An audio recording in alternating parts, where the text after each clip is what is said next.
So, today we're going to dive into the incredible story of the Swedish warship Vasa. It's a story where a really spectacular failure, a total disaster, somehow paved the way for this unbelievable second life. And that really brings us to the core question here, right? How does a masterpiece, something that's supposed to be the absolute peak of military power and a huge source of national pride, how does that become a complete catastrophe in just a few minutes? It's kind of mind-boggling when you think about it. Okay, let's just lay it out. On one hand, you have the ambition to build one of the most powerful, most feared warships in the entire world. And on the other hand, the result. It sank. Not in a battle, not in a storm, but on its very first trip out, after sailing just over a kilometer. The contrast there is just wild. So, try to picture the scene. It's August 10th, 1628. You've got huge crowds gathered in Stockholm Harbor. Everyone's there to see the maiden voyage of this brand new, magnificent warship. She sets sail, everything's looking great. Then a little breeze picks up. Not a storm, just a breeze. The ship tilts, and then it tilts again, and then it just sinks. Right there, in front of everyone. The whole thing was over in minutes. Unbelievable. So how on earth did that happen? Well, to get it, we really have to rewind a bit and understand why this ship was such a big deal in the first place. This wasn't just some boat. It was meant to be a massive statement of power. So, back in the 17th century, Sweden was really on the rise. We're talking about its age of greatness. It was turning itself into what historians call a fiscal military state, which is basically a fancy way of saying it was a nation that poured a ton of money and resources into its military. And the goal? To dominate Northern Europe. And you can really see just how successful they were on this map. Sweden was building this huge empire all around the Baltic Sea. For them, controlling that sea was everything. And to do that, you needed one thing, a powerful navy. The navy was absolutely the key. And this is where King Gustavus Adolphus comes in. This guy was a real military innovator, and he was obsessed with artillery. For him, warships weren't just ships, they were floating gun platforms. So he orders the Vasa, and his vision is for it to be the first in a whole new fleet of warships with 2 full gun decks. The thinking was this would give them a massive, decisive advantage in their war against Poland-Lithuania. And the firepower they were planning was just incredible. We're talking 48 huge 24-pounder cannons, not to mention all the smaller guns. If it fired a single broadside, all the guns on one side at once, it would hurl over 580 pounds of iron. For that time period, cramming that much artillery onto one ship was basically unheard of. Here's the catch, though. The king wasn't actually in Sweden to oversee this. Nope, he was off in Poland leading his army, and he was getting really impatient. He's sending letter after letter basically saying, I want my ship and I want it now. So the pressure from the top was just immense.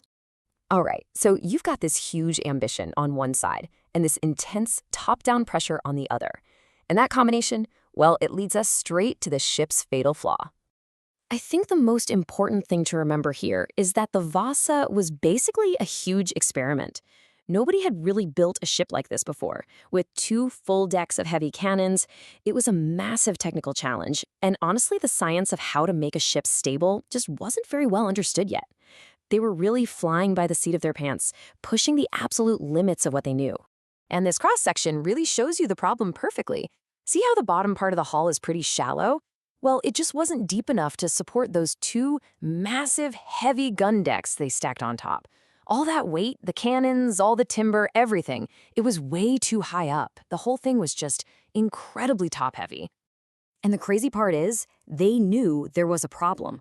Before it ever set sail, they did this stability test. The idea was simple: get 30 sailors to run back and forth across the top deck to see how much it rolled. Well, after only 3 times back and forth, the ship was listing so badly, so dangerously, that the admiral in charge had to shout, "Stop!" He literally stopped the test because he was afraid it was going to flip over right there at the dock. And what the admiral said next, well, it tells you everything you need to know. After stopping that terrifying test, he was heard muttering that he wished the king were at home. Think about that. It's a quiet, stark admission that he was terrified and knew he was in an absolutely impossible position. But what were they going to do? Tell an impatient warrior king who's hundreds of miles away, sorry, your super ship isn't ready? Nobody had the political guts to postpone the launch. It's a classic case of what happens when the pressure from the boss just completely steamrolls the obvious warnings from the people who know what's going on. And you know what happened after it sank? An official inquiry that blamed no one. Not a single person was punished. The pressure to just get it done had sealed the Vasa's fate long before it ever hit the water. And for centuries, that's where the story ended. A total disaster, a cautionary tale about ambition. But, and this is the really cool part, this is where the Vasa's tragedy starts to transform into this incredible modern triumph. So check out this timeline. The Vasa sinks in 1628. Over the next few decades, salvagers managed to pull up most of the valuable bronze cannons, which was an amazing feat in itself. But then, the ship itself was basically forgotten, lost in the mud. For over 300 years. It wasn't until the 1950s that an amateur archaeologist finally located the wreck again. And that led to the big moment in 1961, when the whole world was watching as they raised this ghost ship from the deep.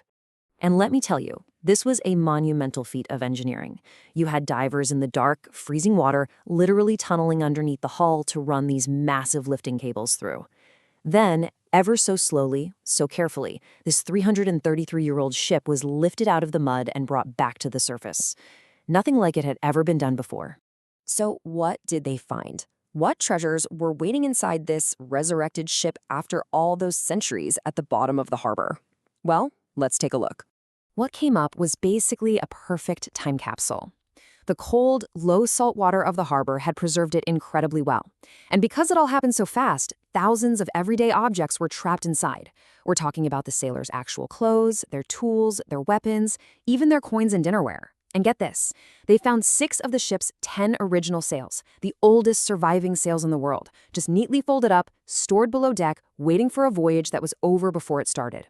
They also found the remains of at least 15 people, which is a really sobering reminder of the human cost of this disaster.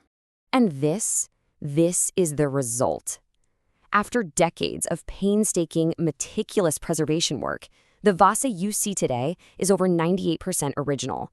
That makes it, by far, the best preserved 17th century ship on the entire planet. It's just an absolutely unparalleled window into the past.